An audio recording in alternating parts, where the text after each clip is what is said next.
नमस्कार. आता आपण बनवणार आहे थापी वडी. थापी वडीसाठी कांदा, हळद, मीठ, हे मिरचीचं वाटण, आलं लसूण पेस्ट आणि हे डेकोरेशनसाठी कोथिंबीर आणि ओलं खोबरं, सुकं खोबरं, ते तुमच्याकडे जे अवेलेबल असेल ते घालू शकता. आणि महत्त्वाचं म्हणजे तेल, त्याला थापी वडी म्हणतात. आणि त्यासाठी हे असं बेसन पाण्यात असं मिक्स करून घ्यायचं. पाण्यात मी मीठ घातलं आहे, बेसन पाण्यात घालायचं, मिक्स करायचं आणि त्यात मीठ घालायचं, मीठ, ओवा, आणि मग हे असं मिक्स करून घ्यायचं.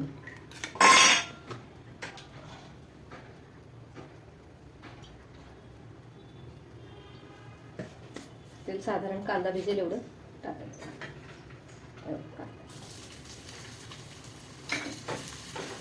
कांदा चांगला परतून घ्यायचा. त्यामध्ये हे मिरचीचं वाटण टाकायचं. तुम्हाला एवढं तिखट वाटेल तेवढं मी या 2 मिरच्या टाकलेल्या आहेत. त्यामध्ये मीठ घालायचं, या प्रमाणात मीठ घालायचं. अर्धा चमचा मीठ. कांदा भाजून घाला. कांदा भाजताना त्यात मीठ, आलं लसूण पेस्ट, मिरचीचं वाटण म्हटलं तरी चालतं. कांदा मोठा गॅसवर असं भाजून घ्यायचा. साधारण 5 मिनिटं तरी जातात कांदा भाजायला. कांदा भाजता सगळं परतलं जातं. कांदा भाजत आला. कांदा भाजून झाला की त्यामध्ये हे आपण पीठ केलंय ना ते घालायचं. सोपी आहे रेसिपी, एकदा नक्की करून बघा. रेसिपी आवडल्यास लाईक करा, शेअर करा आणि सबस्क्राईब करा. त्याचं चांगलं भाजून घेतलं की त्यामध्ये थोडीशी हळद घालायची.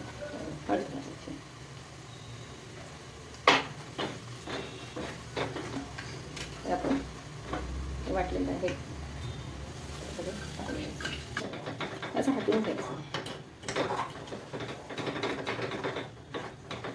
जर म्हणजे पातेलं घेतलं ना तर त्यामध्ये चिकटतं लगेच. चिकटत नाही. चांगलं आटवून घ्यायचं. आटवून घेतलं की ते एखाद्या ताटाला किंवा ट्रेला वगैरे तेल लावून घ्यायचं. हे बघा अजून 5 मिनिटं टाकलेल्याला आटायला. तर प्लेट टाकून तुम्ही शिजवून घेऊ शकता.